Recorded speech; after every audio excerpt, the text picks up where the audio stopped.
ဒီပတ်စကာရာမသူပဲလေးတင်တဲ့ဒီလေကျန်ဆက်ပြီးတော့ဒီညလူချာနိုင်မလား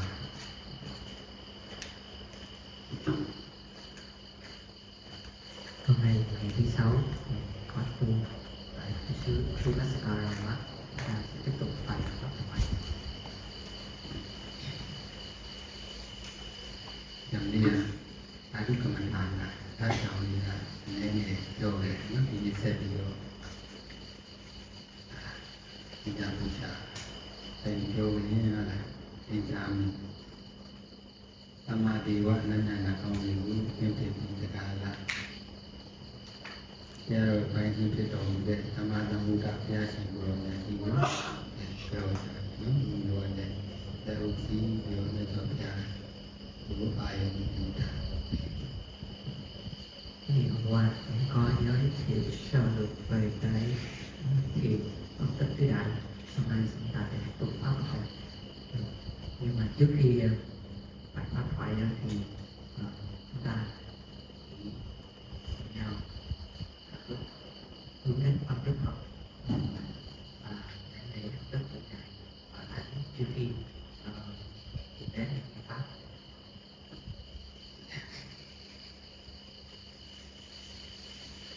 Tamanga Sakawali tu Adra Disantu Devata Tadama Muni Razata Tunam Dudaka Magaram Tamadavana Galo Ayam Badanga Tamanga Thawanya Yamyana Duma Sakawali tu Yuzana Baum Dadamya Sajawala Dunai Wadanda Yabatamya Dashun Jodin Sanyo Java Gondo Devana Agatha Bhumathanim Dukkhadanim Na Mimyaswana Drogandodi Adara Dhammaravin Sin Jimbaya I Vipasakarama Uyenji Vido Adisam Duvi Kumaja Dwayo Ilaja Gondo Teka Magaram Luna Nevan Judonango Mamadvido Mujabhavitha Do Kuni Razata Aga Naga Bikha Bikha Bidika Hu Abya Subi Kuni Dekem Pyasin Boromya Ji Tadamam Dudogam Diago Tunam Du Layawi Najale Javagondo Parana Dhamma Shija Dikanago Ticha Phikueli Muyue Yeyu Danya Unamya Ro Ayangalo Ichinga Dhamya Jidika Dhamma Davana Kalo Durogam Diago Najayami Chingari Pipa Vero Tadi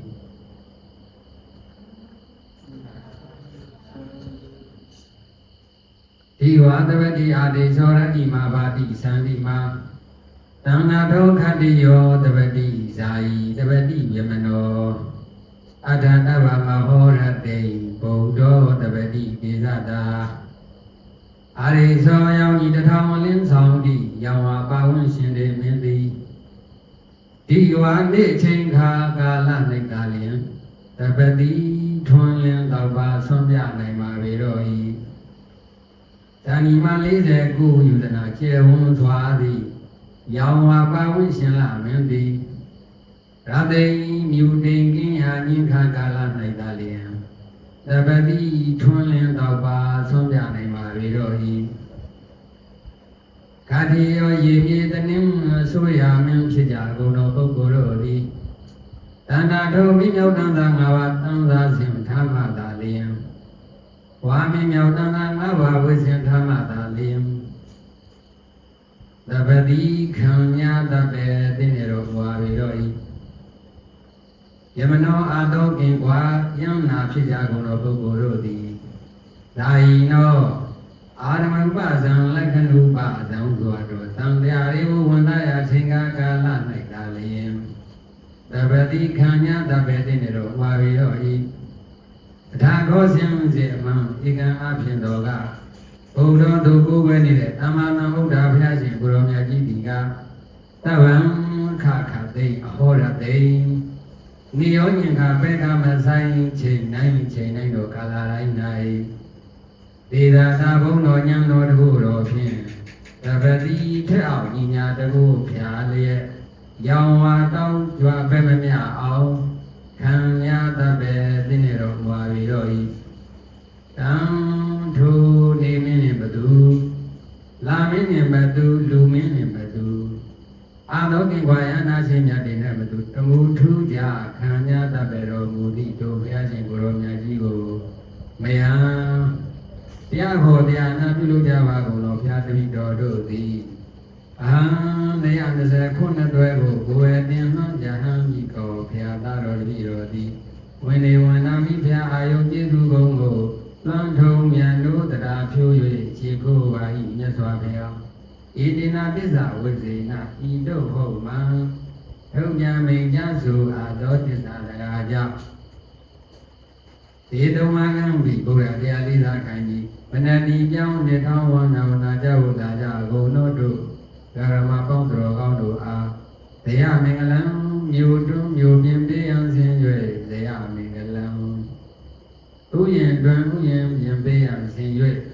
ကိုတွန်းကိုပြင်ပေးအောင်ဆင်း၍အောင်မြတ်ဆိုတဲ့မင်္ဂလာသည်ဟောတုယနေ့ကအစနိဗ္ဗာန်ကြအောင်မုတ်ချမသွေဖြစ်ကြပါလေတည်း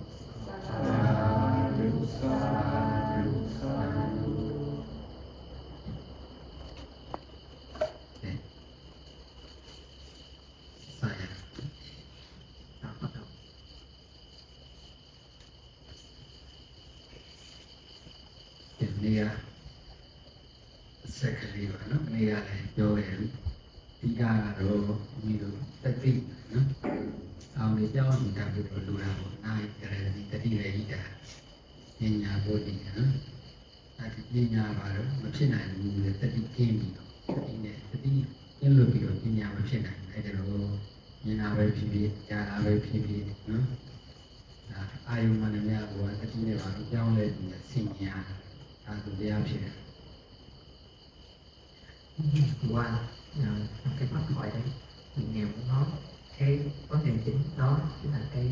sao tiến cái niệm nó rất là quan trọng tức là nếu mà không có niệm thì cái tội này không thể nào sanh khỏi được thì cho dù trong cái đời sống hàng ngày có những cái cảnh mà chúng ta nhìn hoặc là nghe đối với hành sáu giải pháp thì chúng ta nên dùng cái niệm của mình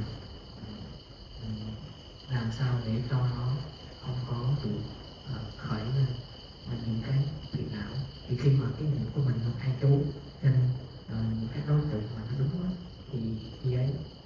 sẽ dễ dàng đạt được pháp hơn. Nhân do này họ là như đang sinh mình là đi đi giải already đã mình sinh cảm đi đôi thì đi mình là tay mình bị bị nói sau thì mình bị ai đều bảo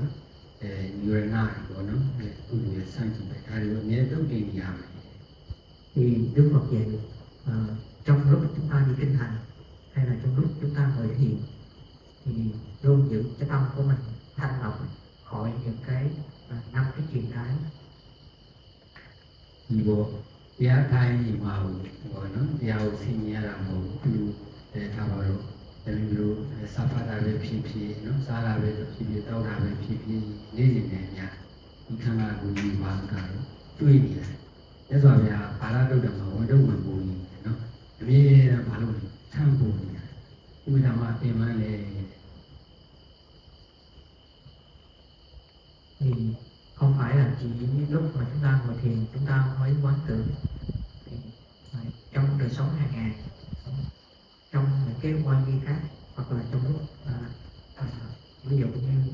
có thể là đọc sách hay là lúc chúng ta ăn uống đấy, thì trong những lúc ấy thì chúng ta có thể quán tưởng စာပေပြီးတော့လည်းအပြီးလေးနားယူရရနော်နားယူပြီးတော့လည်းဘာလို့လဲလမ်းလျှောက်ပြရတယ်နော်တိုင်းပြရတယ်အိမ်ပြရတယ်ဒီစီချင်းနဲ့ဆူပြရတယ်ဘယ်နဲ့ဆိုရင်ဒီမှာတော့မျက်နှာတိပြရတယ်ဒီစီချင်းနဲ့ဆူပြရတယ်တနေ့လည်းမဟုတ်တရက်လည်းမဟုတ်တစ်ချိန်လည်းမဟုတ်ဘူး ví dụ như từ lúc sáng sớm chúng ta thức dậy phải đánh răng rửa mặt vệ sinh đi vệ sinh rồi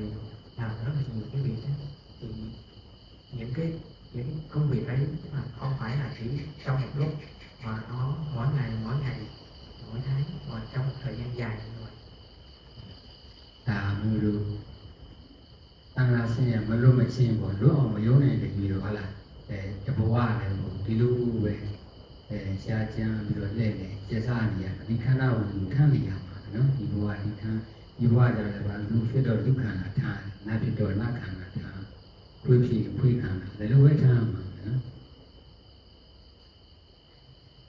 ဒီခန္ဓာမလို့ဒီနေရာလေး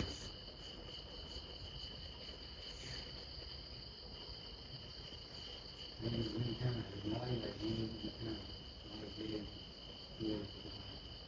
ဒီခန္ဓာဒီကိုယ်ကိုဒီခန္ဓာကိုဒီတိုင်းပါနေတယ်ဒီခန္ဓာကို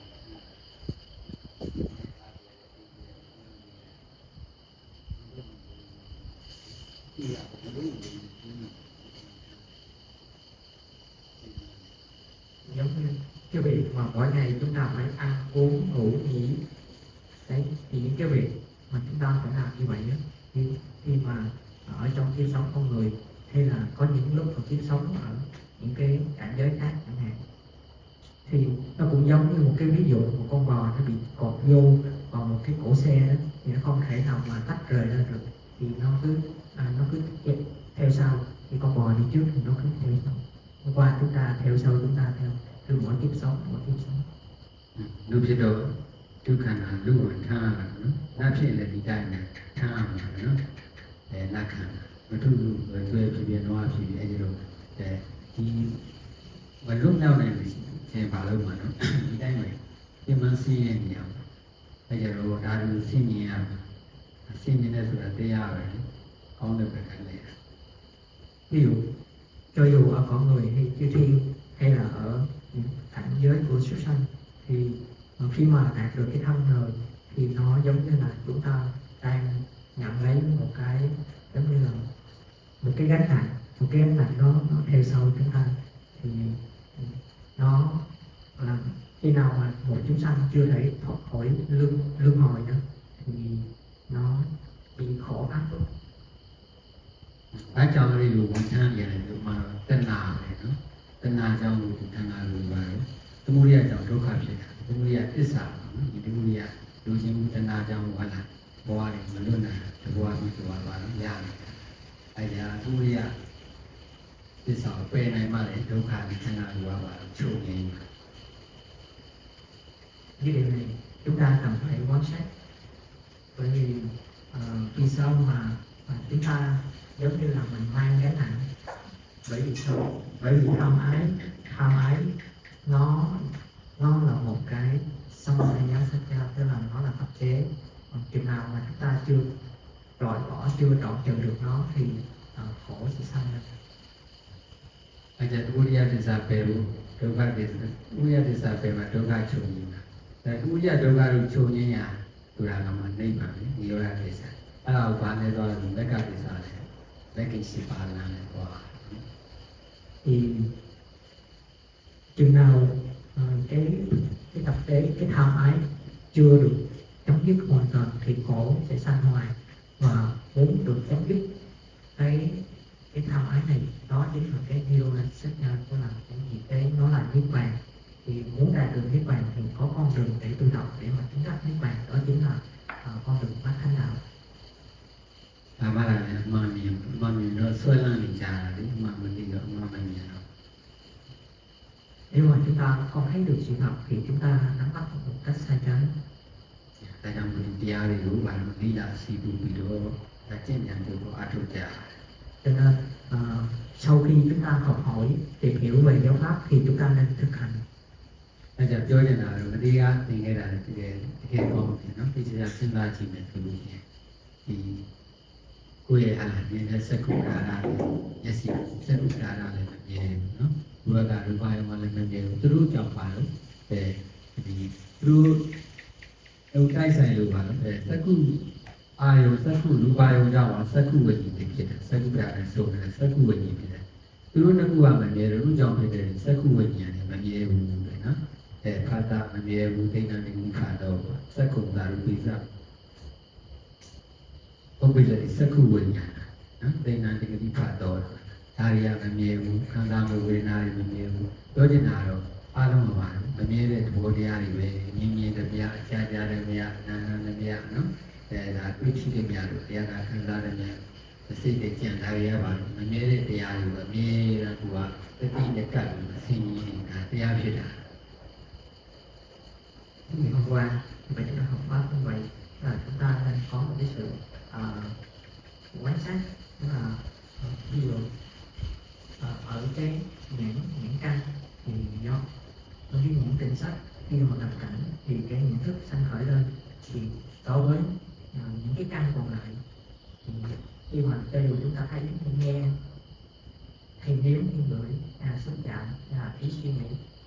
thì những cái pháp ấy nó vô thường, nó không có thường hằng. Mình phải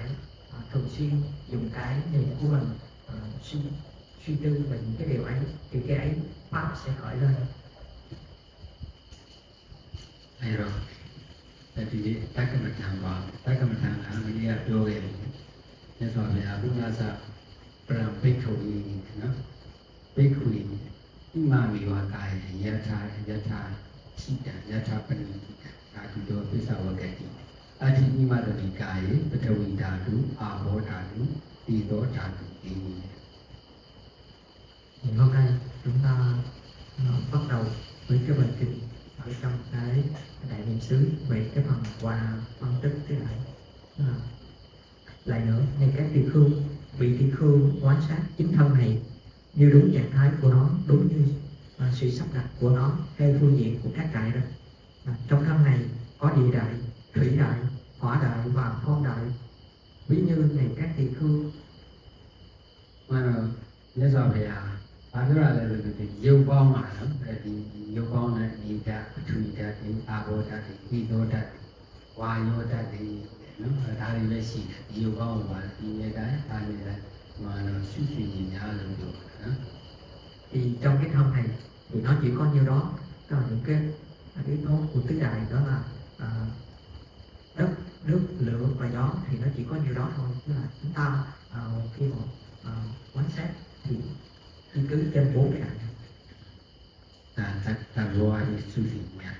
Ta gặp đi ra biểu về thì ta chỉ đi vào bàn để tụng đồ rồi, vui chỉ đi rồi. Hôm qua ngày có đưa ra một cái ví dụ về tứ đại giống như là 4 cái con rắn độc. Cô á, cái xì đồ về đồ là nó để làm gì thì qua đây tham mà lại đi ta đi chơi xa đi nó, đây đây tham mà lại đi đây này để ta đi chơi xa đi nó, đi đâu về khai lại ta mà rồi cứ chơi nhà này mà đâu, ta rồi nhà rồi nhà, nó khá là qua rồi nhà nhà, cô á, cái tiếng an này lại cái đó nó sinh nhật. Cho nên vấn đề của chúng ta là cần có một cái niệm tốt để mà chúng ta nhận biết được những cái đặc tính của nó. Ví dụ như mỗi ngày chúng ta đều đi đứng hoặc là ngồi, đó là những cái đặc tính nó đều hiện rõ. Hoặc là sự xúc chạm trên thân này chẳng hạn, chúng ta đều biết nhưng mà do cái niệm của chúng ta không có khởi ra thức, không có sự chú tâm, không có sự quan sát, ra mình không biết. Bây giờ cái gì chúng ta chỉ gút hai lấy để sử dụng vào đó. Để tất cả thao vào tất cả bất thúy ảo thì dùng vào bất thúy ra mà phòng nhiều chuyện nữa là để ăn mà để đồ nó chăn để đồ đi để đồ vô để đồ chơi để đồ cô để đồ tụi nó bây giờ đồ ra cái sau nhiều nó ảo ra mà nhiều gì để đồ đi thuê đi để đồ đi đồ ra mà u để đồ đi để đồ qua vô ra mà thao cả để đồ đi tương cả để đồ đi cái này nó như thì vào quan cái này cái này thì chỉ làခုထိုင်တဲ့အခါမှာကိုယ်တတိစင်မြင်လိုက်လို့ရှိရင်ပြီးတော့ထိုင်တဲ့အခါမှာဒီမှာလည်းဝင်တွေ့ရ Ví dụ bây giờ mọi người chúng ta đang ngồi ở đây thì chúng ta thử xem, tức là trong cái tứ đại đầu tiên là địa đại thì nó có 6 đặc tính là cứng, khô, nặng, mềm, trơn và nhẹ. Và thủy đại thì nó có 2 đặc tính, đó là chảy và kết dính. Hỏa đại thì có 2, đó là nóng và lạnh. Còn phong đại thì nó là nâng đỡ hoặc là hỗ trợ và một đặc tính nữa là đẩy. Thì trong hai đặc tính này khi mà chúng ta ngồi á, thì cái đặc tính cứng á, là nó rõ nhất. Tức là khi mà chúng ta quan sát các đại tức là quan sát những cái đặc tính tự nhiên của nó. Mà bây giờ về một ít là thì áp dụng và phô đại để mà ta là tất cả phô rồi mà ai mà ta chỉ đi vào để xí đa nó ta chỉ đi vào cái chuyện mà để vô đi xí đấy chăn để vô đi xí đấy tiêu để vô đi để đi để vô đi xí đấy tiêu để cho để mà để vô ở chỗ đó cũng cái gì đi thả ở trong cái đâu thì đâu không nên là nó cái gì xí người gì đấy vô đại đấy là cái gì nhà mà để vô thì ra đây nhà mà nó thì ô mà để vô đi về cái cô lúc xí lúc ngon lúc thì nhà Đức Phật dạy chúng ta về cái tứ đại này phân tích một cách sâu hơn, tức là nó có 12 đặc tính, nhưng mà đầu tiên là vị đại á, thì nó có 6 đặc tính, đó là cứng, thô, nặng, mềm, trơn và nhẹ. Thì cái vấn đề chúng ta là cần có một cái điểm tốt mạnh mẽ để mà chúng ta để mà lưu ý quan sát nó. Tức là khi bây giờ chúng ta đang ngồi, chúng ta thử quan sát cái đặc tính cứng,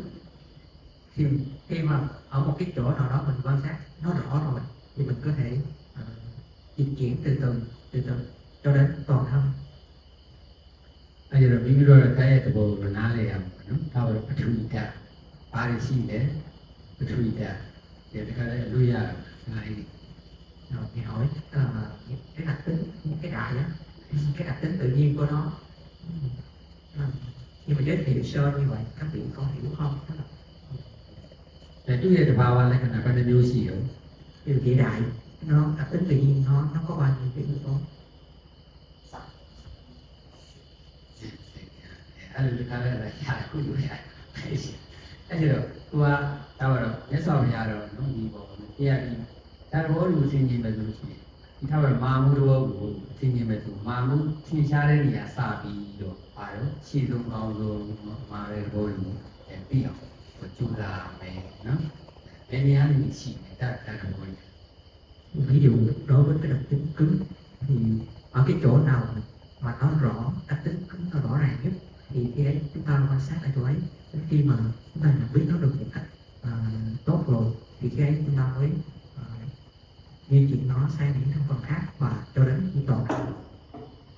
đây là về trang đồ nó để chân này đồ ly này đồ cho này đồ tu này đồ y này đồ nó đểดูที่đồ poli đồ thaoกันđồต้องกันđồ đồတွေပါရှင်းရှားတဲ့နေရာစပြီးတော့မိလိုပါလို့မှတော့စပြီးတော့သိမြင်နိုင်တယ်နော်ဒီတာတာကိုပိုင်စားနိုင်တော့အဲ့ဒီကနေမှခြေစုံကောင်းလို့ဟောလာဟိုဘယ်နေရာပဲကြည့်ကြတာđồတွေရှိတယ်ဒီမှာတွေđồတွေတူတယ်đồတွေရှိတယ်ဒီအောင်ကိုကျူးသားရမှာနော် Tương tự với cái đặc tính thô chẳng hạn thì bắt đầu tại cái gì một cái nơi nào đó mà nó rõ ràng nhất và chúng ta thực hành quan sát cho đến khi có thể biết được nhận biết được toàn thân. Và tương tự đối với các đại còn lại, khi mà thực hành một cách thuần thục rồi thì tức là chúng ta có thể nhận biết một lần hết tất cả 12 đặc tính. Để cái gì cũng thay nó mà đuôi ảo là rồi Mình hỏi khi mà chúng ta ngồi thì chúng ta có cảm nhận được cái đặc tính của đại nào không? thế thì anh sang là đuôi nó thay này là đuôi đấy chỉ đây là đuôi ba lô đi à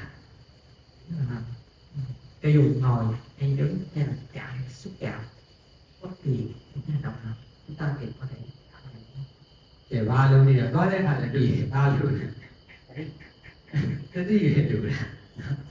Khi mà đi đứng hoặc ngồi thì chúng ta cần cái gì thì Ngài nói cần đó là chánh niệm. cái gì từ lâu xem đâu sâu này bàn đại này nó Cái câu của tiếng Miến á, tức là chỉ cần một cái chánh niệm thôi, đó là cái chìa khóa đi đến niết bàn. gì cả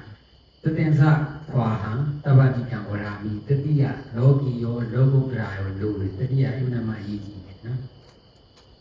Cho dù là pháp thế gian hay pháp siêu thế thì chánh niệm rất là cần thiết. မြင်မြင်နဲ့များကြားကြားနေဆိုအကုန်မတရားသိနေလို့ရတတိပဲဆိုတာငါတို့ဘာလို့လဲဘုရားကိုစဉ်းစားပြီးတော့ဒါတွင်းရောက်ရှင်တတိပဲနော်ဟောလို့တတိထား Trong mọi cái hành động, khi mà chúng ta nhìn nghe hoặc thấy hoặc cảm nhận thì cái niệm rất là cần thiết để mà chúng ta quan sát, để mà tác ý đánh bắt. ပြီးတော့ကဲတတိကိုသိရင်မယ်ဆိုတော့ဒါစကြတယ်နော်ဒါဘယ်လိုသိရင်မလဲဆရာတော်ကြီးကတော့မင်္ဂလာဓာတ်ကပထမဆုံးမျိုးလွယ်ကူတဲ့နေရာစနော်လွယ်ကူတဲ့နေရာစလို့ရ Chúng ta bắt đầu với cái đại như thế nào thì sau ngày Phật học Sa Đo ngày hướng dẫn, tức là khi mà chúng ta thực hành thì cái đặc tính nào dễ nhất chúng ta bắt đầu. လွယ်ကူထင်ရှားမယ်နေဘုရားတော်လာတော့ပထဝီအာဝတိတော်ဝါယောမနော်ဒီပုံမှန်လဲဒါအစဉ်တိုင်းတော့ပေါ်ကြတယ်ဒါပေမဲ့လို့ခုဒီကစာသမားတွေဖြစ်တဲ့အတွက်နော်လွယ်ကူထင်ရှားတဲ့နေရာစ Thì Đức Phật dạy chúng ta một cách tương tự, đó là đất, nước, lửa và gió. Mình nghĩ đấy. Nhưng mà tức là thầy của chúng ta đi theo một cái hướng, tức là những cái đặc tính nào rõ và dễ nhận biết nhất chúng ta thực hành trước. ဆရာကြီးကတွန်းတဲ့ဘောကစပြီးနော်ဒီဟာစလွယ်တယ်တဲ့တွန်းတဲ့ဘောကလေးဆိုတော့ဘာလုံးနာလို့ဒီလိုမာရတာလည်းဒီလိုပြောတာပါနော်ဘာလုံးနာစတယ်အဲဒီထောက်လို့မဖြစ် Thì ngày Sa Đo của chúng ta bắt đầu với cái đặc tính đại trước. တွန်းတဲ့ဘောဆိုတော့ဘာတတ် Nhưng mà đặc tính đại thì nó thuộc vào cái đại nào? ဝါယောတတ်နော်ဝါယောတတ်တွေစဝါယောတတ်ကလည်းနေရာတိုင်းရှိတယ်ဘယ်နေရာနေရှိတယ်နော်အဲဒါတော့ခုဆရာကြီးကတော့ဝင်လီထွက်နေပါလားမာတော့ဝင်လီထွက်နေဒီ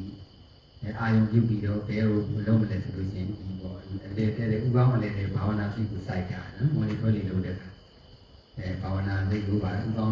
ဒီတဲ့စိုက်တာဘာဝနာစိတ်ဝင်လီထွက်နေလို့အဲ့တော့တော့နေတဲ့ဘောကြီးထင်ရှားလာတယ် Đúng là cái đặc tính đại nó thuộc về phong đại, thì cái phong đại này nó có mặt ở khắp nơi trong cái thân này, nhưng mà cái chỗ mà nó rõ ràng nhất đó chính là cái hơi thở ra, hơi thở vào. Khi mà chúng ta hít vào thì cái luồng gió nó đi vào cái chỗ mà chúng ta quan sát, tức là nằm ở trong cái đầu. ဒီခါလည်းအာရုံယူသွားနော်ဒီခါလည်းဆင်ញင်မိတာဖြစ်သွားတယ်ခါလည်းအာရုံယူသွားဆင်ញင်မိတာ Khi mà Ngài nói là chúng ta cũng khi mà mình thử hướng tâm đến cái vùng trung tâm của cái đầu, tức là cảm nhận được cái đặc tính đại nó ở trong cái đường giữa đầu. တရားလည်းတခါတော့တရားနိုင်တယ်တရားလို့ရတယ် Trong khi mình nghe pháp thì mình thực hành có thể đạt được pháp. ဒီခါလည်းရတော့မကောင်းမလွတ်မြောက်ခြင်းနေရ Một lần giải thoát luôn hay không? အိမ်မှာနေရာလေးရှိနေတာလည်းခါလည်းခဲ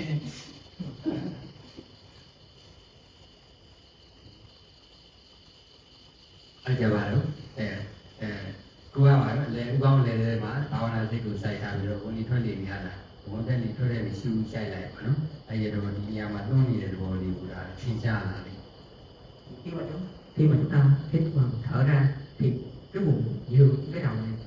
cái đặc tính này nó sẽ rất là rõ và chúng ta có thể cảm nhận nó ở đó. ဒါမှမဟုတ်လေဒီပိုက်လည်းရတယ်နော်ဒီပိုက်ကလည်းဘာလို့တွန်းတဲ့လူရှိရတယ်ဒီတွန်းတဲ့လူကလားဒီကမထင်ရှားရင်ပိုက်မှာအာယုံပြုလို့ရတယ် Hoặc là ở trong cái vùng bụng, kiểu vùng ruột hay là vùng bụng ấy, trong dạ dày thì cái đặc tính này nó có ở đó. ဒါလေးတော့ဘောနော်ဒီကိုကတကယ်လို့မထင်ရှားရင်သူကဟွာတော့ရှိတယ်သမထယာနိကလည်းသုဒ္ဓဝဒနာယာနိကတော့ရှိတယ်သမထယာနိကဆိုလို့ရှိရင်တော့ဒီအနာပါနာနော်ဇာနိပါရိယဇာနိပါရိပြောင်းပါတော့ပထမဇာနုတရားဇာတိသုဒ္ဓသမဏိသမာဓိပြန်ထူထောင်ပြီးမှသွားလို့ရှိရင်တို့တော့နည်းနည်းပူတော့လွယ်လို့ရပါတော့သမာဓိလည်းကောင်းတော့ကိုတရားသုဒ္ဓဝဒနာယာနိကတော့နည်းနည်းတော့ကျူးသားတယ် Thì có hai cách để mà tiếp cận cái thiền tứ đại này tức là đối với hành giả thuộc về chỉ ngồi quán, tức là vị ấy đã chứng được các tầng thiền, và vị ấy có thể nhập vô sơ thiền, nhị thiền, tam thiền, tứ thiền, thì trên vị ấy quán cái tứ đại để mà thực hành cái thiền tứ đại thì nó dễ hơn một cái vị mà bắt đầu trực tiếp với cái thiền tứ đại. Một cái vị hành giả thuộc quán thì vị ấy phải cần có sự nỗ lực nhiều hơn. အဲ့ဒါကဘုလိုလားပေါ့နော်ဒီမင်းတို့ရေစုလိုက်စုပြီးတော့ပါတော့ဘာဝနာတိတို့ကတ်တယ်တွန်းတဲ့သဘောလေးထင်ရှားကိုဒါလေးအောင်ယူတာပါနော်တကယ်လို့ဘာဝနာစိတ်ကဒီမှာကတ်နေတယ်ဆိုလို့ရှိရင်ကြာလေးတော့စိတ်ကလေးစိုက်ထားတယ်ပေါ့နော်တော်တော်လေးထင်ရှားလာလို့ခြေနှမ်းတဲ့ခါကျပါတော့တဖြည်းဖြည်းနဲ့အောက်ကိုပါတော့အောက်ပိုင်းနေရတာဒီမောင်တို့ပြောရတော့ဒီခေါင်းအကုန်လုံးပေါ့နော်ဒီခေါင်းတစ်ခေါင်းတွန်းတဲ့သဘောလေးကြည့်အောင်ပေါ့ဆက်ပြီးတော့ကြိုးစား Khi chúng ta thở vào, hít vào thở ra thì ở cái vùng giữa đầu, cái đặc tính đẩy, cái tâm quan sát của chúng ta đặt đấy vào quan sát, cái cảm nhận được cái đặc tính ấy rõ. Và khi mà thực hành cảm thấy đã hài lòng thỏa mãn rồi thì chúng ta sẽ từ từ dời cái sự nhận biết cho từ cái phần đầu đi xuống dưới và cho đến toàn thân. အဲ့ဒီလိုဘွားဟုတ်လားဒီဘောကိုဉာဏ်မြင်ထဲမှာရှင်းတယ်ဆိုလို့ရှိရင်တဖြည်းဖြည်းနဲ့ဒီအောက်ပိုင်းထိလိုက်ပြီးတော့မလုပ်ရမှာလဲဆိုလို့ရှိရင်ဒါပိုင်းခြားနော်ဒီယူကြတာကြနော်အကုန်တကုံရှိတာကိုဒီသွန်းတဲ့သဘောတွေဟာလေဆိုတော့အောင်းကနေပြီးတော့ခြေထိအောင်တဖြည်းဖြည်းနဲ့အောက်ဆင်းပြီးတော့ဘာလို့ပိုင်းခြားရနော်အောင်းလာဒီလိုကပ်ပြီးတော့ဖြည်းဖြည်းချင်းကိုတတိလေးနဲ့အဓိကတော့တတိနဲ့အားကောင်းလို့လို့ Khi mà những đặc tính này nó hiện rõ ở nơi cái hành giả ấy, tức là cái tâm quan sát nắm bắt được một cái đối tượng ấy, thì cái điều thật sự rất là cần thiết ở để mà vị ấy nắm bắt cái đặc tính, thì dần dần đối với từng nơi thâu phần từng đó phần vị ấy nắm bắt rõ cái đặc tính hiện ở nơi ấy, và sau đó vị ấy giống như là có thể giống như bao quát hết toàn thân này. ဒီကတော့မြန်ဖို့ဟုတ်လားကြာဘူးဒါတွေကအရေးမကြီးကိုလုပ်တဲ့ဟာကိုပိုင်းပိုင်းနိုင်တယ်နော်ပြီးပြီးလေးပေါ့နော်ဒါလေးကိုဟုတ်လားစနစ်တကျလေးဖြစ်ဖို့လိုတာပဲတတိလေးနဲ့မနေ့မလီထွက်လေးတွေပါတော့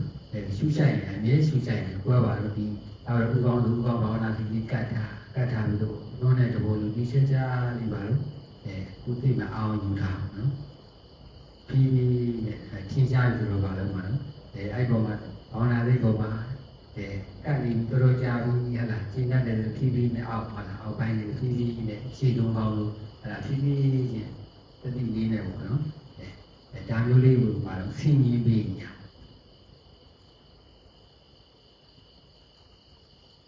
Khi thực hành cái sự mà kỹ xảo rất là quan trọng.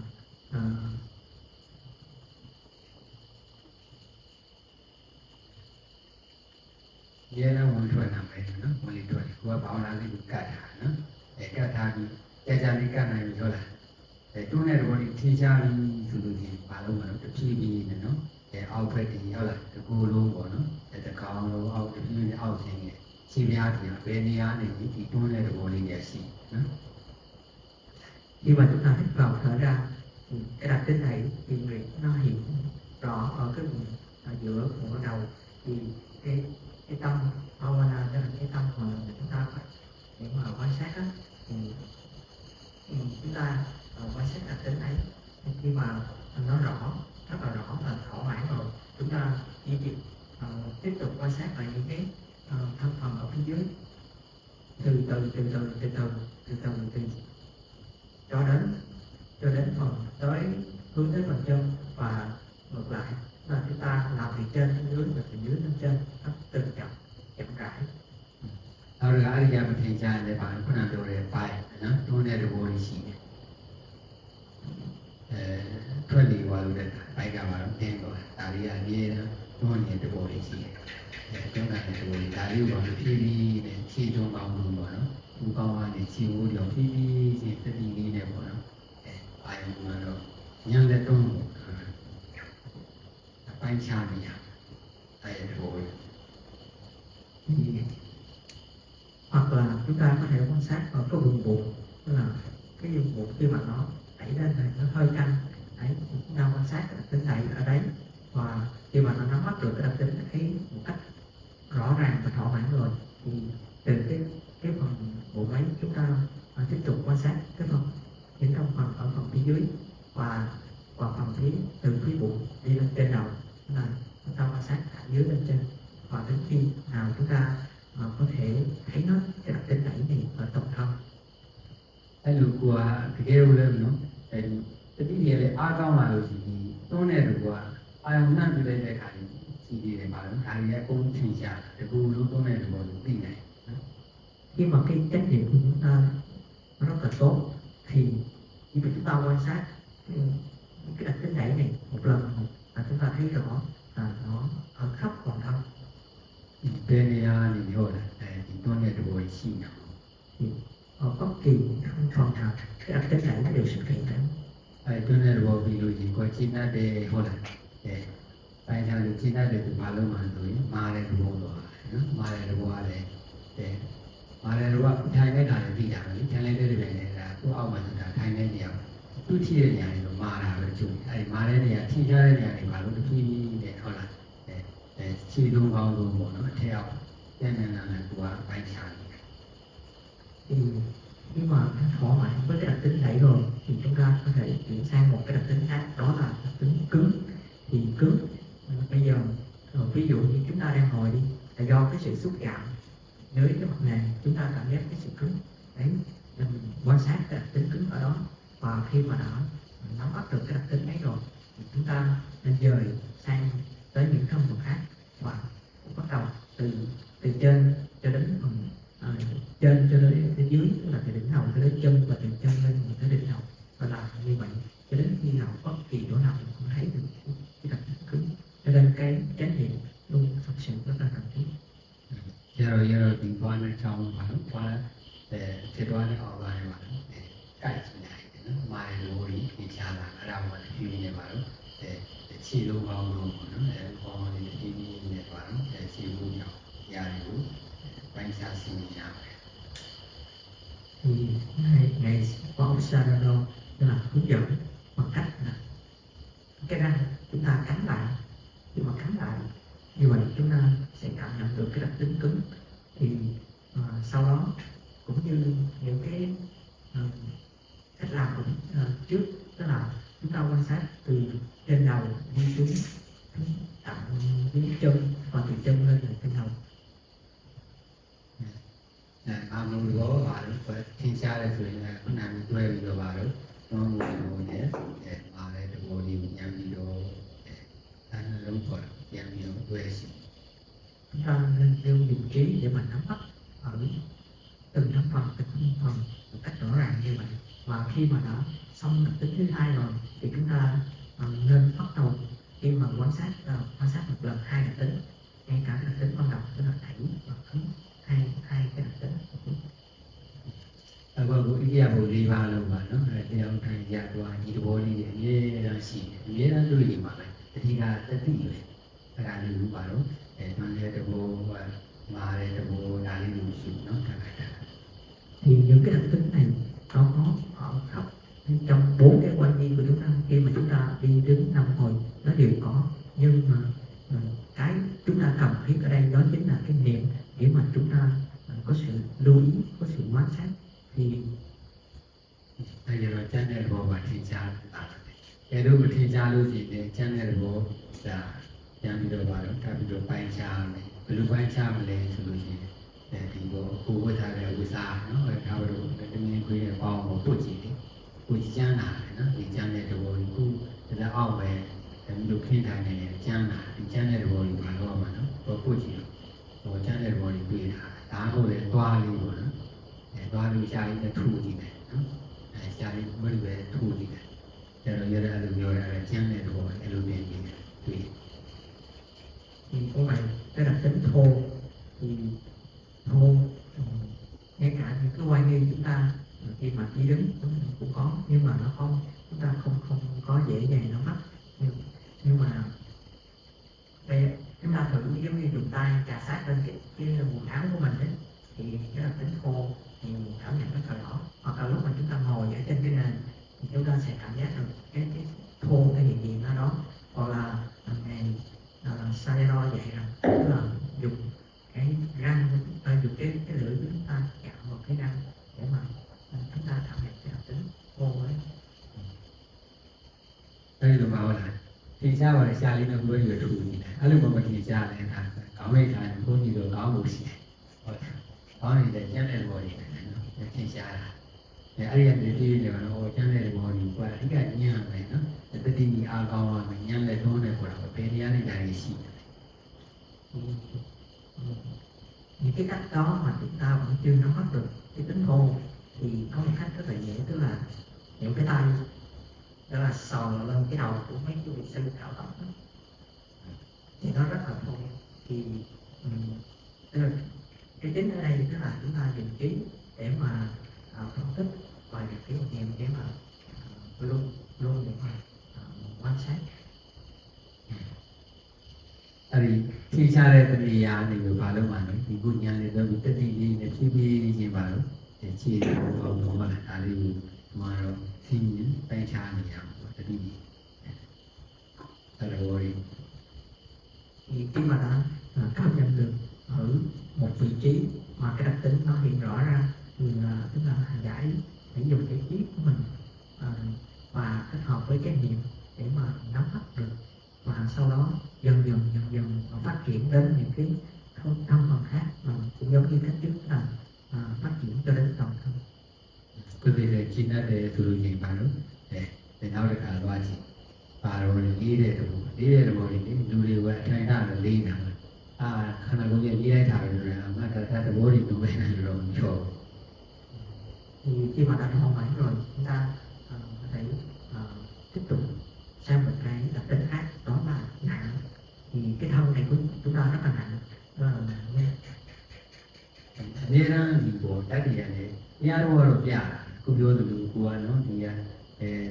thao rồi cũng tin đi ra rồi cũng tin ra để bà nào đi đến rồi để đi ăn này để bà nào xin nhiều. Thì cái thân này tức là nó phơi bày ra hết những cái pháp, nhưng mà bởi vì chúng ta không có cái gì, không có cái sự giống như là như lý cá ý, nên mình không thể biết được. Đây rồi blue đi để rồi blue tin này là blue khai xì ngay để cả giờ đi cô bà cô quay cả bà luôn khả năng đi để rồi tin này anh em mà nói gì này cô bảo đi cô lấy này này phi này tiền vào cái giờ đó bà luôn mà để bảo đi vào phi này đi để rồi tin này. Chúng ta có thể thử bằng cách giống như chúng ta ngã cái người trước, ví dụ như cái người mà ví dụ ngủ gục ấy, thì cái người của mình chuối gì trước đó mình sẽ cảm nhận được cái tính nặng, hoặc là dùng tay của mình tì vào cái gót đùi, tì vô thì cảm nhận cái tính nặng. Cũng nói rồi đi để rồi nó cũng thay áo này vào mà đã thay lại có cũng chân ra gì cũng thế đâu mà khả năng quan đi là đi nó sai nó thì đôi khi đâu mà đi cái tự nhiên thay xin gì mà đi đây là khả năng có thể thay đi qua là nó quá gì mà chỉ là quá là điều điều rồi. Thì khi mà chúng ta đi đứng ngồi thì tức là cái đặc tính này nó hiện rõ, nhưng mà tới lúc do chúng ta không biết, ví dụ như bây giờ biết không phải là cái nhìn ngày nhỏ như vậy là khi mà ngày nhẹ này không phải, nó đặc tính này. Ai giờ rồi về đi ăn thì cả đã đi về đủ rồi nó cả có một thằng ở đâu sẽ ra cho một cái đi này nên là tụi có một thằng thiệt. Thì trong cái hành thiền tức là bất kỳ ở cái chỗ nào thì nếu mà có niệm thì nó sẽ tu tập tốt. Bây giờ rồi ra đi vào đó xem nhà là họ là tôi này tao nó xem này là bố mà để tao ra đi vào đó để xem nhà là của để chỉ uống này vào đó chỉ mua vào đó cũng còn là ra đi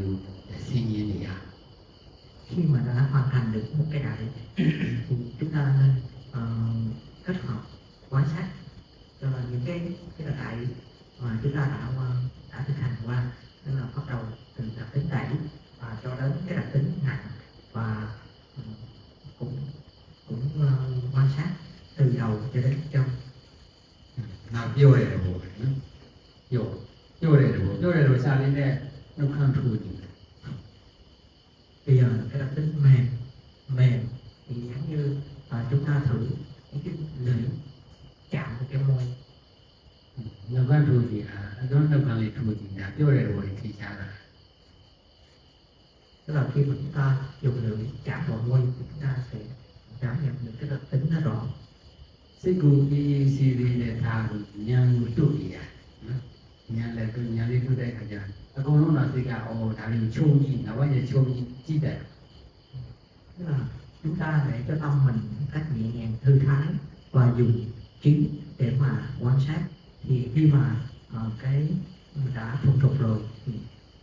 khi mà chúng ta nhìn tất cả các đặc tính nó đều xuất hiện rõ ràng. ကိုသားတွေပေါင်းနေပါလေကိုင်းကြည့်ပြီးကြော်ကြည့်နေချို့ကြရတယ်ဟိုအားနေတယ်ဘိုးတော်မှာဆိုပြီးဦးလို့ဆိုအကုန်လုံးတစ်ချက်လာကန်တာကြော်လို့ဖတ်လာတာဖိုးကြီးဟာတယ်လို့ပြောတယ်ပြောတာဒါပေါင်းနေကိုင်းပြောချို့ Tức là một số người em nghe lại hay sờ rồi bóp tay bóp chân nó mềm quá. အဲ့ကျတော့ဘယ်နေရာနေရှိတယ်ဒီပြောတယ်တကူလုံးရှိတယ်တတ်တော် Thì nó ở khắp toàn thân, cái đặc tính nó mềm nó có ở khắp toàn thân. ဘယ်လိုကိုင်းကြီးလေးဒီတမောင်းသားလေးတွေဆိုပေါင်းသားလေးတွေကိုယ့်ကိုကိုင်းကြီးနေသိတာပြောတယ်အဲ့ဒီပြောတဲ့သဘောလေးဘယ်ဒီဟိုနောက်ပိုင်းချိုးပြောသိနေတတ်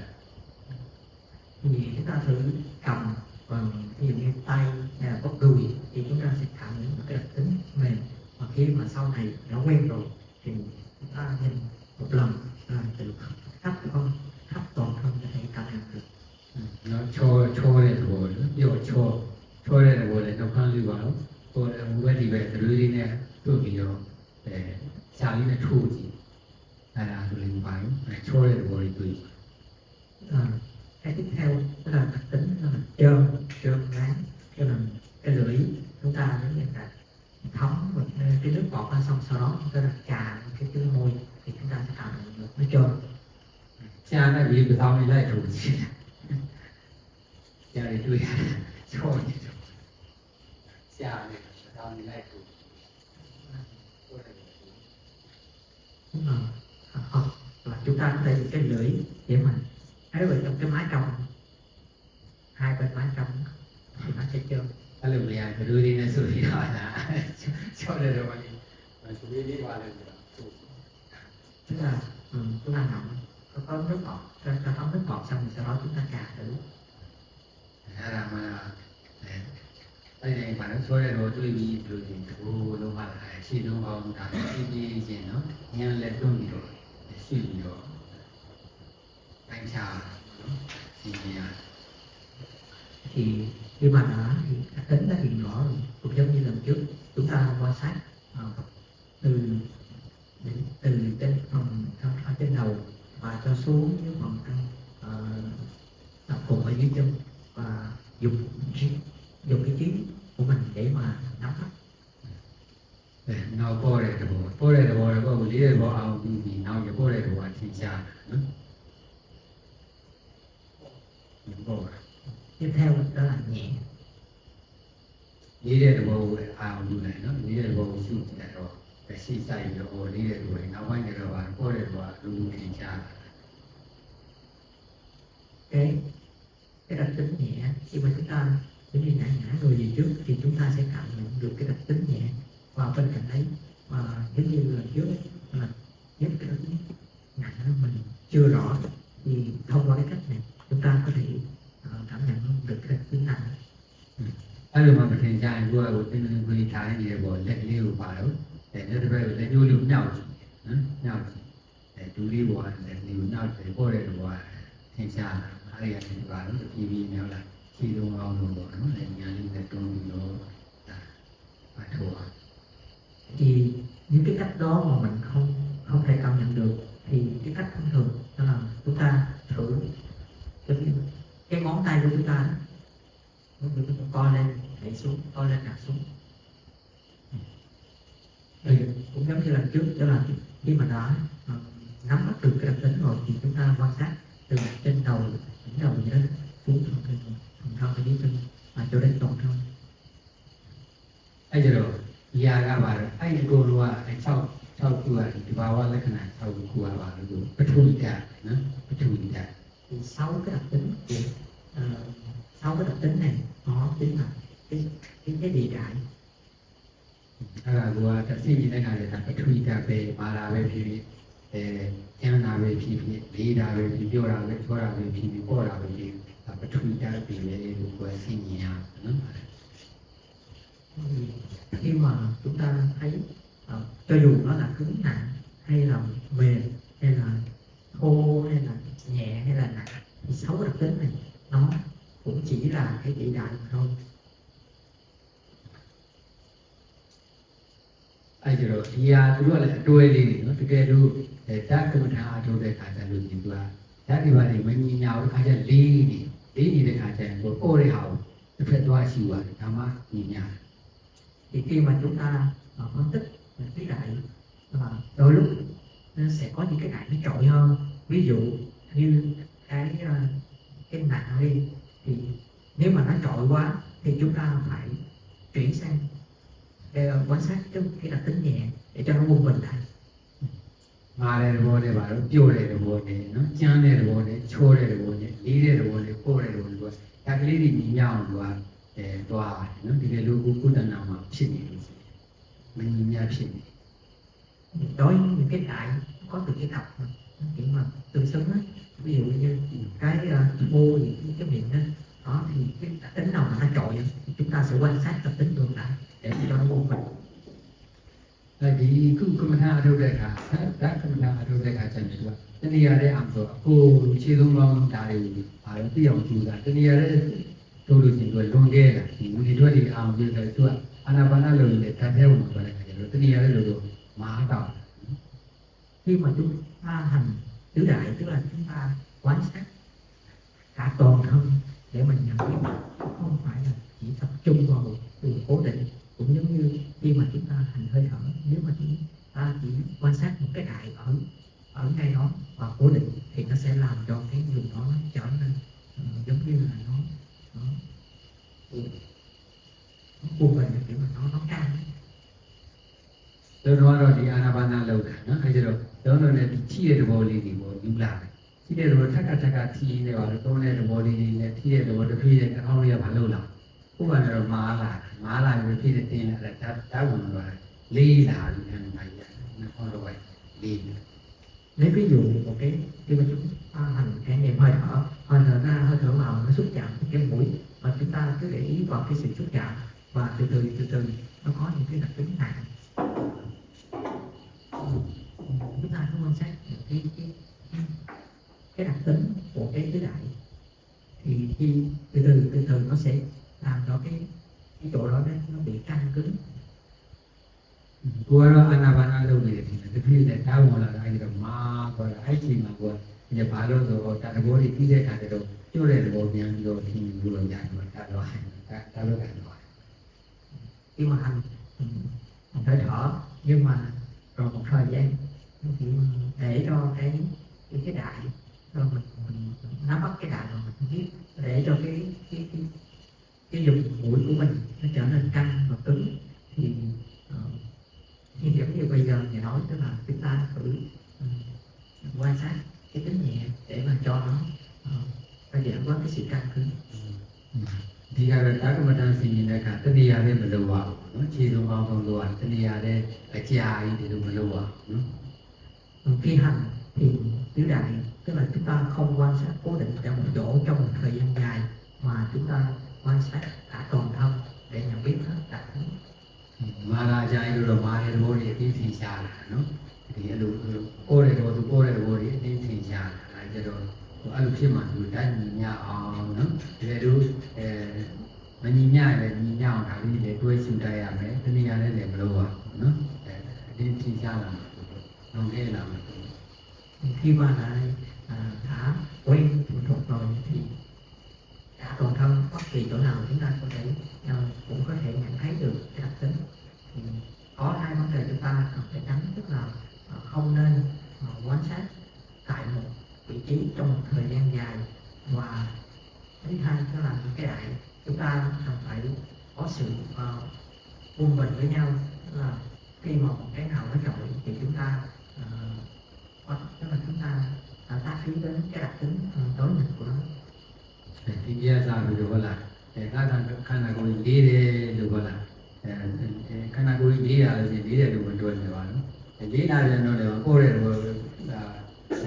nhang bây giờ xin nhiều rồi nó hay rồi trả đi để nhìn nhà rồi hay rồi thì cả cái chuyện này tỷ rồi. Thì bắt đầu từ ngày hôm nay, ví dụ như khi mà chúng ta nằm xuống, chúng ta cảm thấy thân nặng quá thì mình thử tác ý đến cái đặc tính nhẹ thì thì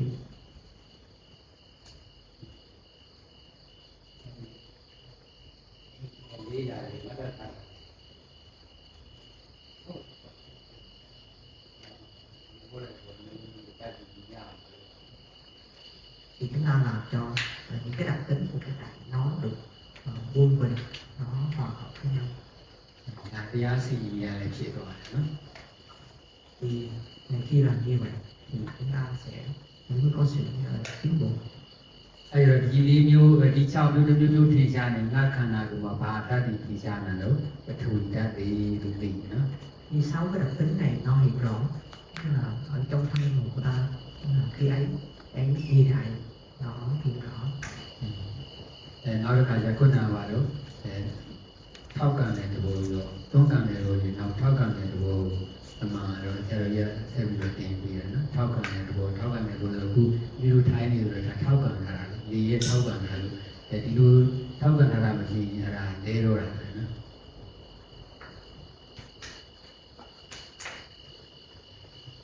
Tiếp theo là cái đặc tính hỗ trợ.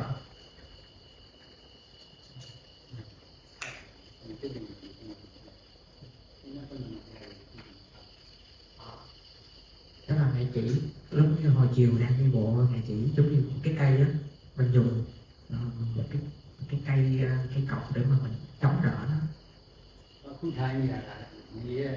ဘာရောထောက်ကံထားထိုင်းနေတာဒီထောက်ကံလို့ဒီလေ Khi mà chúng ta ngồi như bây giờ là do cái đặc tính hỗ trợ của nâng đỡ của gió, chứ không có đặc tính ấy là chúng ta sẽ bị té ngã xuống. ထောက်ကံတာမရှိလို့ဒီဘက်ကိုလှုပ်ကြည့်လှုပ်ကြည့်တော့ထောက်ကံတာလို့နေတာဒီတဘောရင် Ta muốn thử biết đặc tính đó, tức là chúng ta thử thách cái thân để mà cảm nhận cái đặc tính mà khi mà giữ cho cái thân mình không ngã. အခုတွန်းကန်တာတွေထောက်ကံတာတွေရှိတော့ဒီဖြတ်သွားတယ်နော်ဒီဖြတ်ပြီးတော့ဘာဘုံဘုံလဲတော့အလုံးလုံး Thì ở đây đặc tính hỗ trợ này nó thuộc và cái đặc tính này ngay từ đầu thì hai đặc tính này nó thuộc về phong đại, mà khi phong đại này nó giống như bị mất đi á, thì một cái người đó không có thể mà đứng vững một lần nào, hoặc là họ vững được, tức là họ sẽ té ngã xuống. တရားတော်နဲ့တော့ဒါဘာယောတတ်တွေတွန်းခဲ့ပြီးဖောက်ပြန်သွားတာနော်ပြောတယ်တရားပြောတယ်ဥပမာလို့တော့ဒါဟိုမွေးကြိုက်တာဝီကြီးကောင်းတဲ့တကောင်းကြိုက်တာ Thì ví dụ như những cái phong đại này khi mà nó nổi loạn, tức là nó quân bình, nó nổi loạn, thì cũng giống như hôm qua thì nó vì ví dụ một con rắn nó cắn, cũng giống như là khi mà chúng ta bị một trong 4 con rắn cắn trúng vậy, tức là con rắn cái này giống như mà bị giống như dao chém như thế. အဲ့တော့ဟုတ်လားအဲ့ဒီခုနကပါတော့မာပထဝီပထဝီဓာတ်ကပါတဘာဝလည်းနဲ့6မျိုးနော်မာတယ်လို့ကျန်းတယ်လို့ဒီတယ်လို့ဒါကလူပထဝီလို့ခေါ်တယ်နော်အော်တယ်လို့ချောပြောတယ်လို့ချောတယ်လို့အော်တယ်လို့ကလက်ပထဝီလို့ခေါ်တယ်နော်အဲ့ဒါကိုပထဝီဓာတ် Quaထောက်ကံတာနဲ့တွန်းတာနဲ့ကြာဝါယောဓာတ်နော်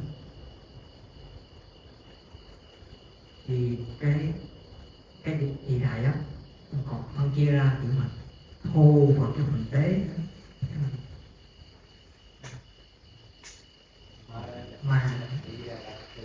mà cha tức là cứng thô và nặng tức là cơ rút và thâu vi đúng không gọi là đất nặng còn ví dụ như nhẹ mềm nhẹ mềm và trơn thì cái đó thuộc gọi là đất hoặc là hú là nhẹ အဲ့တော့တွန်းကန်လာနဲ့ထောက်ကန်လာနဲ့ဟာဝါယောဓာတ်နော် và cũng vậy đặc tính thủy và đặc tính hỗ trợ thì nó thuộc về phong thải အဲ့ဒါဒုက္ခနာကဘာတွေရှိလဲသူကခုဓာတ်တွေရှိနေတယ်နောက်တစ်ခါအာဘောဓာတ်ယုံစည်းတဲ့သဘောတွေနော်ယုံစည်းတဲ့သဘောတွေအဲ့တော့သူတရားထိုင်တာတော့ဘာလို့တွေတွေဟိုဘယ်လိုထဲမှာပါလဲပဇောင်းပဲထွက်လာတာရှိရတယ်အဲ့ဒါလည်းဘာလို့ဆိုလို့ရှိရင်အဲ့ဒါလည်းဟိုအာဘောဓာတ်တွေပဲယူစည်းရချွေးတွေတို့နော်မျက်လုံးကဘာလို့မျက်ရည်တွေတို့ဒါတော့ချင်းတယ်တွေဒါတွေဆိုတာအာဘောဓာတ် thì trong thân của chúng ta thì cũng chỉ có bấy nhiêu thôi cũng chỉ là những các đại thôi thì tiếp theo đó là cái thủy đẳng và một số hành giả khi họ ngồi đó là trong cái miệng của họ đó nước bọt tiết ra rất là nhiều và ví dụ như ở trong mắt của chúng ta có nước mắt này nước mũi này hoặc là nước tiểu này thì những cái đó thì nó thuộc về thủy đại ဒီအရေးလည်းပါတော့ဒီစုအစည်းတွေဒီအရေးရှိတာဘယ်နေရာမှာရှိတယ်နော်ဒီအမြဲအရေးရတယ်နော်အာဘောနော်အမြဲရည်ဒီကြီးမယ်ဒီဒါတွေတကူလုံးရှိနေတယ်တွေးဒီဒါတွေကျတော့ပါတော့အာဘောဒီဒါတွေကိုခြေသုံးပေါင်းသိနေရတယ်နော် cái thủy đội thủy đại này nó có ở trong toàn cái thân này ဒီကကိုကပါတော့တတိအားကောင်းရမယ်ကိုကထီရှားတဲ့ဟာတစ်ခုကိုစပြီးတော့ပါတော့ပိုင်းခြားပြီးတော့ယူနိုင်ဖို့ cái vấn đề của chính là chúng ta cần cái niệm thật là tốt để mà chúng ta quan sát từ cái chỗ mà nó rõ ràng rõ nhất và dần dần chúng ta phát triển cho đến toàn thân နောက်တစ်ခါဖွဲ့စည်းမှုတို့ယူစည်းတာယူစည်းနေတာဖွဲ့စည်းတဲ့ခါကကျဆောင်းမိုက်လို့ကိုယ်ကနေတာပါတော့ခက်ကြည့်ကြည့်ကြက်ကြီးနေတာတင်းတင်းကြီးနေတယ်အဲ့ဒါဖွဲ့စည်းတဲ့သဘောတွေအာဘုဒ္ဓတွေနော် cái lúc nãy ta đặt tính là chẵn nha bây giờ là đặt tính là kết dính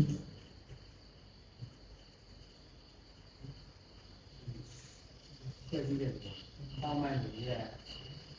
ဆောင်းဝင်တဲ့ခါကြီးခက်တဲ့ခက်ပြီးတော့တင်းတဲ့ tức là đặc tính này nó giữ hoặc là nó giữ cho cái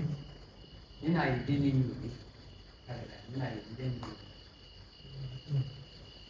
တင်းတဲ့ရတာအာဘုဒ္ဓတွေဒ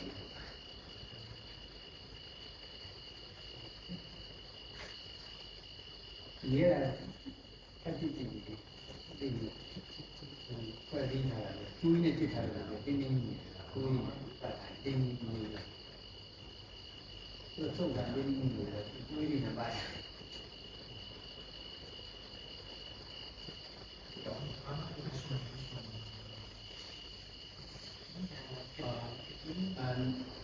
Abo.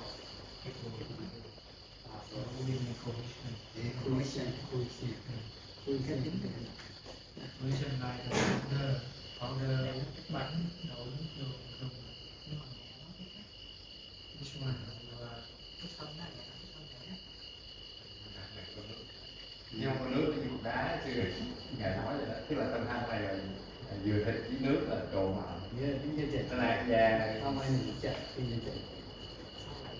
Sau này là đi đây cả. nghe được cái miếng rồi Đi đây. không có cái ngày đó Sau này đi mà đi trộn vào nó mà từ đó. Thì giống kiểu mà khi mà gặp cái thời tiết lạnh á thì nó sẽ đông cứng lại không là nó sẽ như đá đi đây chạy. cái này nữa Đi cái này trong đi nhiều. Cái là tức là khi có thể luôn hiểu là tại sao mà cái mặt của mình đây nó lại căng lắm thế thì chịu nói là nước trong mặt nhưng là tiền gì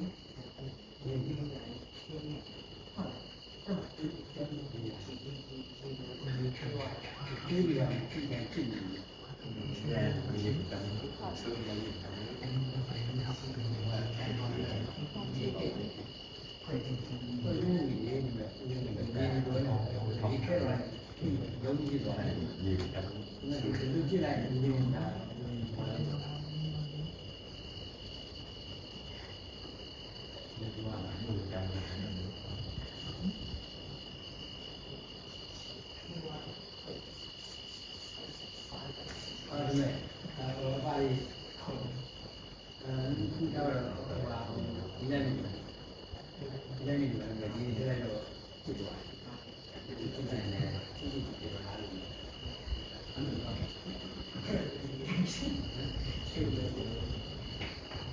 thì lấy một cái ví dụ tức là cái bao xi măng ấy, chúng ta lấy nước nó đổ vô á thì để một lát nó sẽ đông cứng lại đấy. mà mình chỉ cái định này nhưng mà thì lại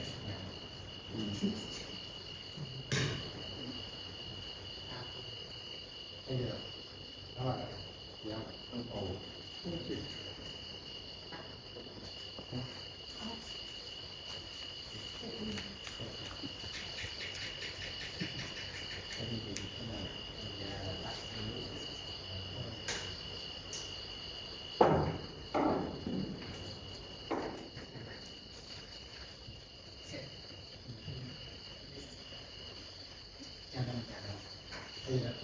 thu ra này là hay là à bò mình sao mà nhiều sao mà sao ý là gì là vì cái là một cái là chỉ gì dùng vào cái số như này cái số đấy là phải như này phải là những cái gì như này đó là con rồi Tiếp theo cái đặc tính là hỏa đại tức là nóng. này thôi hay giờ nó được khám phá rồi khu ra cái đồ khu đèn rồi khu khai này cha nó dùng khu ra rồi chúng ta đi xử lý như này khu ra Khi mà chúng ta ngồi trong thời gian dài như vậy á, thì nó sẽ nóng. đến nó khu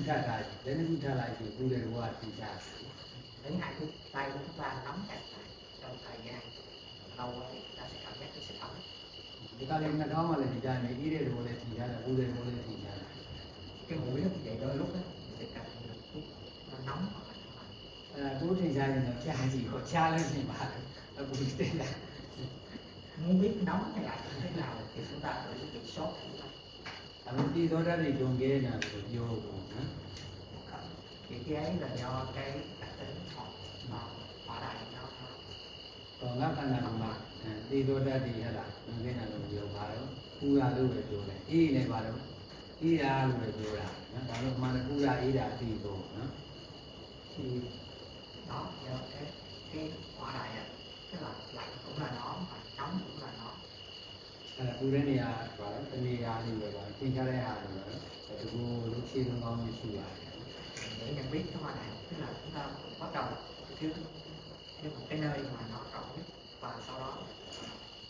tiếp tục phát triển cho đến chỗ còn lại cho đến còn lại.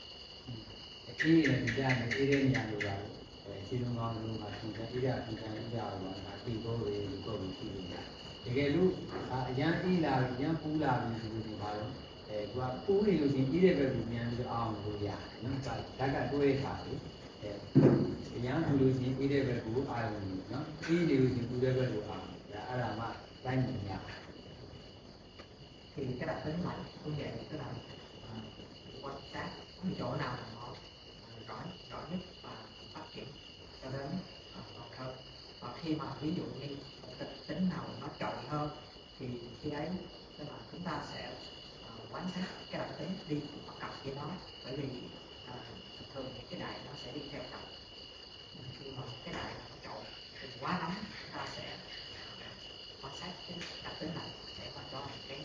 đại này nó vui mình. အဲ့ဒါတော့ပြောချင်တာတော့အကုန်လုံးဘာတွေရှိလို့ပြလိုက်တော့ပထဝီမာတဲ့ဘောဒီပြောတဲ့ဘောဒီလေးတဲ့ဘောဒီပ ခိုးတယ်ဘောချိုးတယ်ဘောနော်သူကြည့်ဘောကိုကြည့်ပြေဘောအေးကိုထောက်ဆောင်တယ်ဘောထုံးတယ်ဒါတွေပဲရှိရတယ်ကိုလို့ thì nói một cách sống gọn thì cái thân này nó có một cái gì thì đó mà theo 12 đặc tính này bắt đầu ví dụ đi theo trình tự ví dụ như đất có 6 đặc tính đó. Nó chỉ có như đó thôi chỉ có 12 အဲ့ဒီဘုရားရဲ့အပင်လေအဲ့ဒါအမှန်ကအဲ့ဒီလိုဓာတ်တွေကိုသင်လိုက်တော့နောက်ပိုင်းမြတ်စွာဘုရားဥပမာပေးတယ်ငါတတ်ရယောက်ျားနော်ဒီတတ်ရယောက်ျားပါတော့တတ်ရယောက်ျားပါလို့ဒီတတ်ရနွားဆိုတော့သူတို့ပြောတယ်နွားဆိုတော့ဆွဲကောင်းတယ်နွားပဲပြောတာနော်တိုင်းရှိကြတဲ့နွားတတ်ထားတယ်ပါနွားပဲမချက်မစင်းပါဘူးနွားနော်ဖြစ်ပြီးတော့ပညာမပြောက်နွားဆိုတဲ့ပညာမပြောက်သေးဘူးပေါ့ဟာယူတရားနော်အသားတရားပေါ့နော်ဒါဆိုဥတရားနော်ဒီခွဲခြားဝေဘာပိုင်းခြားထားမချင်းပါတော့နွားဆိုတဲ့ပညာမပြောက်သေးဘူးနော်နွားလို့ခေါ်လို့ cái thân này chúng ta chỉ là học đặc tính đại thôi chừng nào mà chúng ta chưa biết được những cái điều ấy á thì giống như trong kinh Phật mấy ví dụ rằng ví dụ như khi nào mà trong tâm của một cái người để mình giết bò ấy khi mà cái người đó đang nuôi dưỡng cái con bò ấy cũng vậy mà khi mà dẫn cái con bò khi mà dẫn con bò đi đến cái lò mổ cũng vậy và sau khi dẫn đến cái nơi giết mổ bò buộc nó lại tại chỗ ấy cũng vậy và khi đánh đập giết con bò cũng vậy và sau khi giết xong và nhìn thấy xác con bò vừa mới chết cũng vậy và chừng nào á cho đến khi mà cái người đó tức là chưa thấy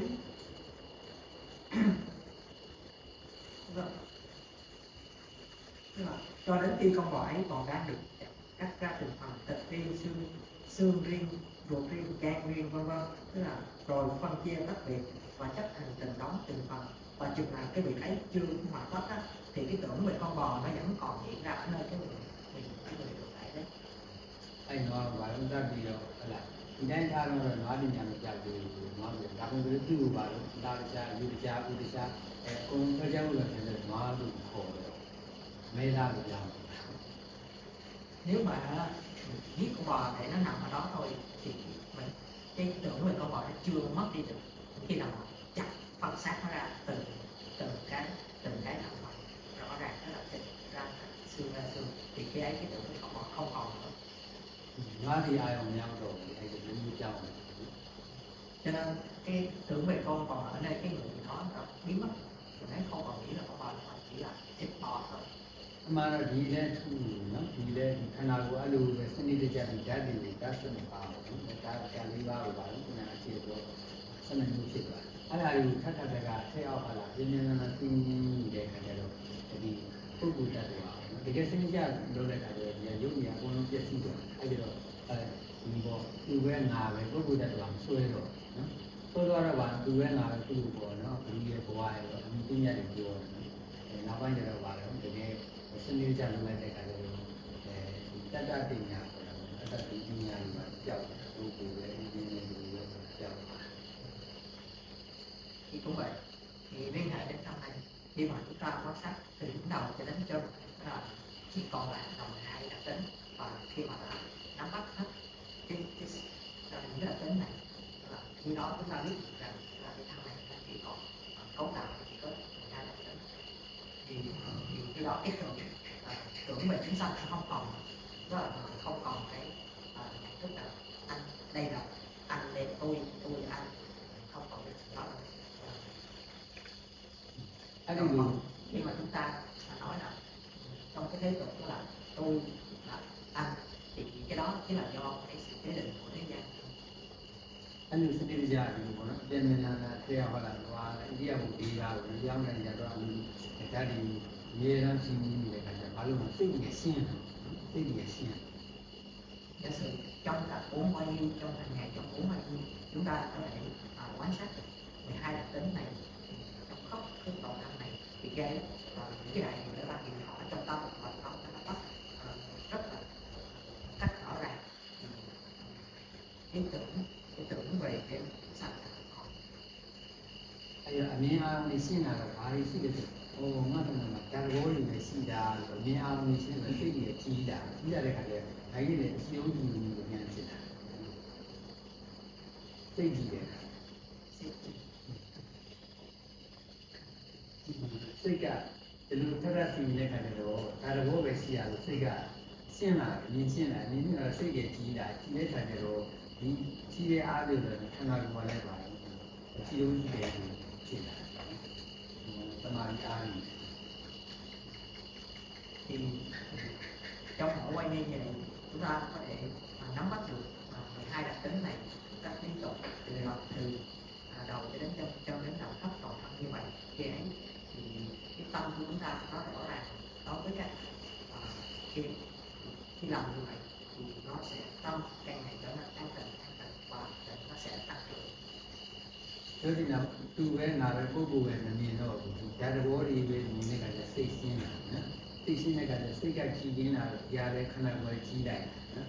စိတ်ကနည်းနည်းကြီးနှောလို့ဒီမှာဒါလည်းနည်းနည်းကြီးထပ်ထပ်အသေးလေးနဲ့အဲ့လိုထပ်ထပ်တက်ဆိုစိတ်ကကြီးလာတာလေးတူလို့မနှောမှန်းနေလို့ကြီးလာနော်အဲ့ဒါလည်းဥဒ္ဒါရဓမ္မလေးကိုလည်းကြောက်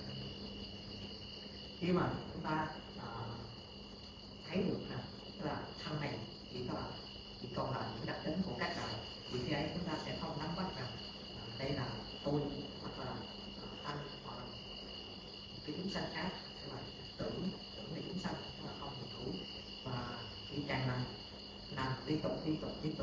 trong một thời gian dài sắp cái tâm của chúng ta trở nên an tịnh và cái định nó tăng trưởng và khi ấy cái thân này trở nên trong suốt và đạt đến được cái trọn định ဒီကစိတ်ထဲမှာပါလို့ဒီတရားဘောကိုရှင်းရှင်းလင်းလင်းအောင်သိဖို့လိုတာသိအောင်လည်းအမြဲတမ်းပါလို့တော့ထိုင်နေအောင်လည်းပါလို့ဒီတရားကိုရှင်းနေရဒီနေ့လည်းသိရှင်း thì cái tâm nó nắm bắt cái đại này nó rõ ràng cái điều đó rất là quan trọng và bên cạnh đó cái niệm chúng ta cũng được thiết lập một cách thường xuyên và khi làm như vậy thì cái nó được tăng trưởng ဒါရီလည်းအမြဲတမ်းပြနာတယ်တတိကဖို့ပဲဒီတဲ့ခိုင်းနေနေရတယ်တိုင်းနေနေရတယ်ဥရလို့လက်နေနေနေရမှာလေတတိကဖို့ဒီနေရတယ်ရှင်းနေတယ် cho nên ngài muốn nhắc trở đây tức là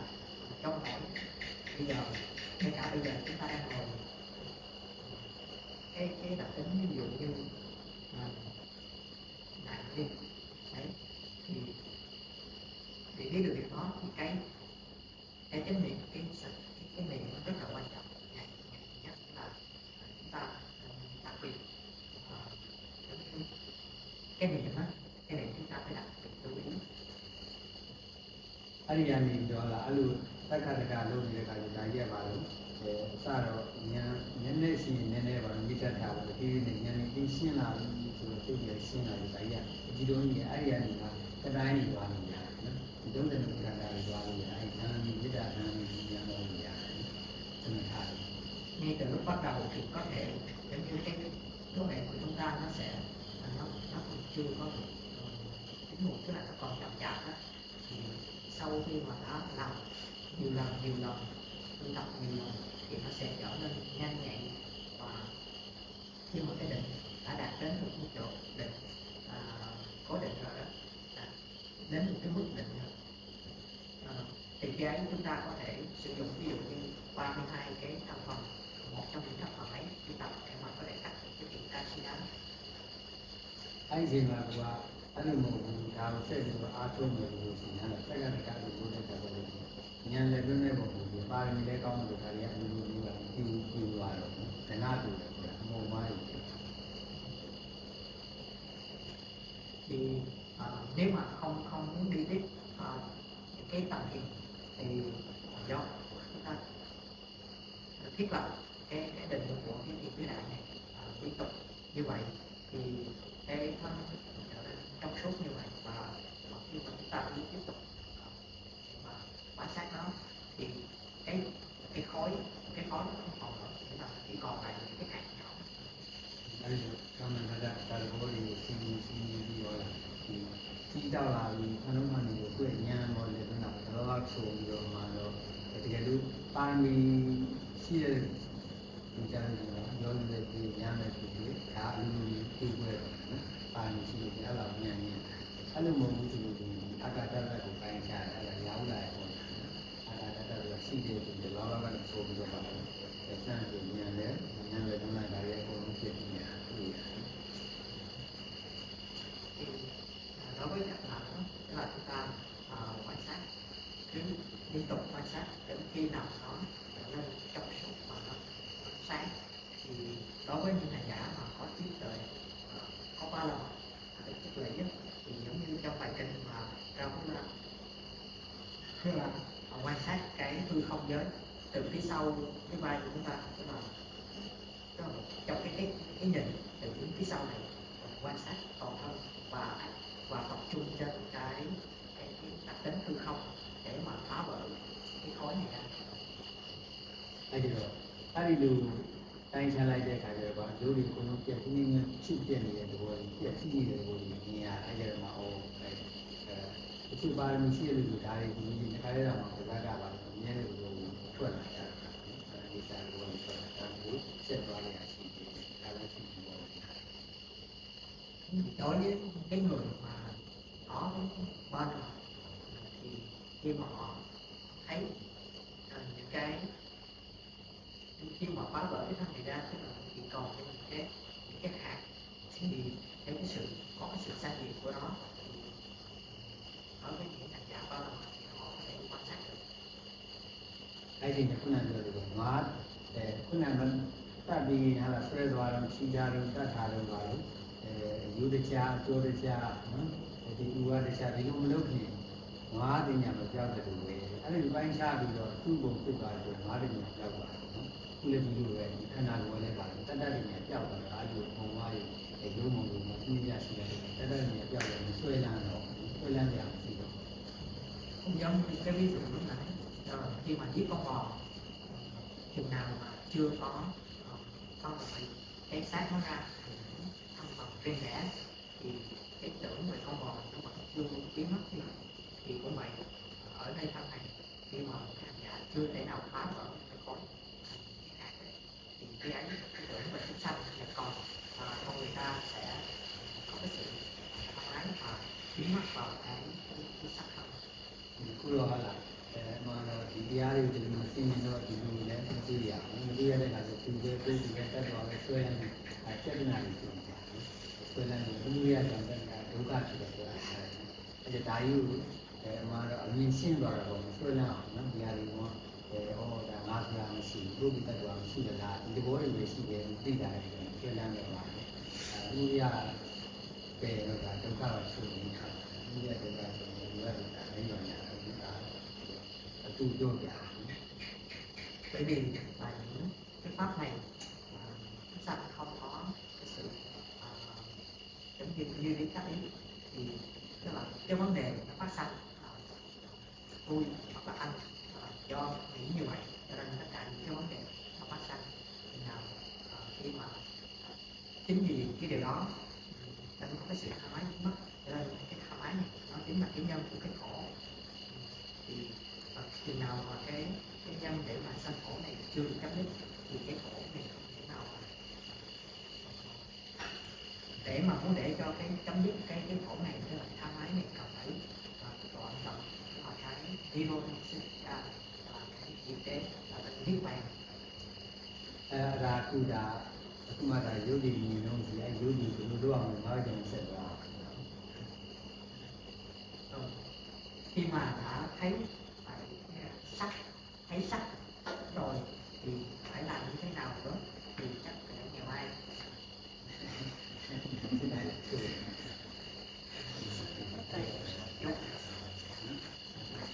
Chúng ta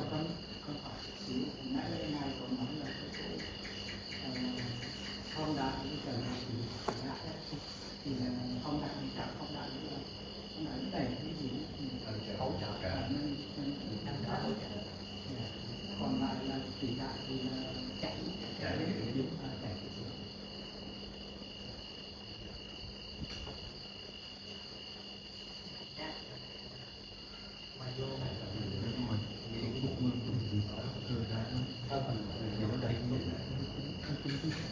现在都是来现在还好，多呀，tại vì cái này nó cái không này phải được không nhà này là đi ở đi đá một đây gọi là rồi ai chỉ là một ai là đã là nhớ sao là mua vào đây là cái là xin này là chủ cho nhà này đó mà sẽ được có đi cái đi bắt bắt về về để đó là đi mua vào đây là thì nó nhân nhân chi vào là không bị giảm qua mà đi qua không thì không phải cái này thì đi đi ăn qua là cái nó gì nhảy này Esa da ku lo le ne sa su la ko le ne pa thu ya wa ti lo wa sin nai su la nhưng mà xong hết cái đại này mới bắt đầu đi theo cái tuần tự na jo bi ja ta ku nyan nyan le ni su wa ni ne su wa nhưng mà đã thành cái đại tức là không nên làm cách quá nhanh mà cũng không nên làm quá chậm nyan nyan su wa không sin bi đi piao yao ma ne ko thu bi jo le bi ma ko tong da ma su ja so nyan nyan su ji la pa thu ya wa ti lo wa ti tu jo le jo ro sin nhưng mà làm quá nhanh tức là có lúc sự cấp còn khi làm quá chậm không thể làm hết chi đi ne su wa tiến trình现在咱不是在干了，我们这个咱这玻璃，今年那个出路呀，今年他们不是就是出去啊，玻璃都按照不去也来看呐，把玩来看呐，马来我生意比较养起。thì cái đại này tức là nó không phải là chế định nó là trực đấy tức là không thể nào tụng hoặc là hiểu để mà đó là đặc tính tự nhiên thật ဒါလေးစုနေစီနဲ့ကြားလို့အာရုံဟာလာတကယ်ပေါ်တင်ရပြမအောင်လို့သွားရအောင်လို့ဒီကြားကိုစုနေတယ်ဒီကြားကမှခံလို့ဒါလေးကိုပဲအစိတ်ရအောင်ရမယ်နော်ကြားအောင်သွားရအောင် khi mà là hành tức là trong mình nó khi đang hay sẽ bị cái đó mà nó không thể nó có cái đặc tính của cái đại này tức là không thể thành cái điều ဒီကတော့ခုနကလွယ်တဲ့နေရာစရှိတာနော်အဒီကတော့မြတ်စွာဘုရားကတော့စဉ်းတိုင်းရှိအောင်ဒီအားလို့ thì nó mới là đầu tiên là bắt đầu với những cái đại cái gì xong sau đó thì đi theo tự အဲဒီလိုနဲ့ဘယ်ရတော့လမ်းနေရောက်တာဓာတ်ကတော့အာနာပါနာတော့ဒီစနစ်ဒီကလည်းလို့ bất kỳ những cái điều nào mà hơi sợ này thì có cái sự gọi là hệ thống မုဒ္ဒရာကြီးရာလို့ဘယ်ပဲအင်းရလာအိုင်ရလာမြေဆောင်ဟို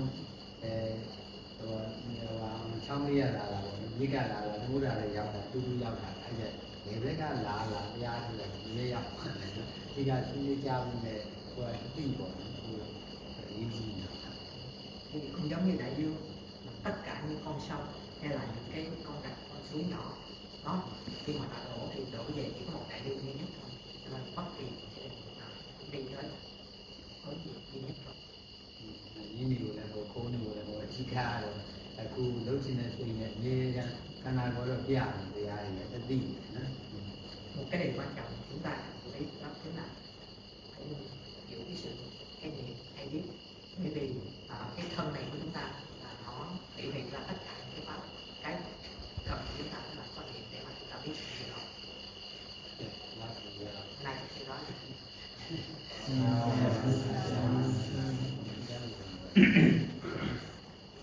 Jami Bonya, Biar Hotu, Jami Sida, Nasa, Sayo, Yadina, Sida,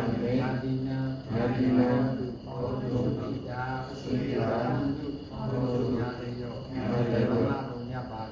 Mama Punya Bagan, Sabasana, Desa Sama, Punya Bagan,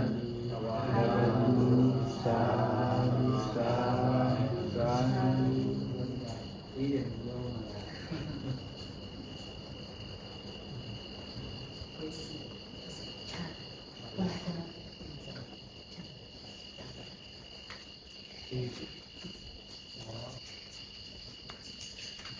对，谢谢，谢谢，谢谢，谢谢，谢谢。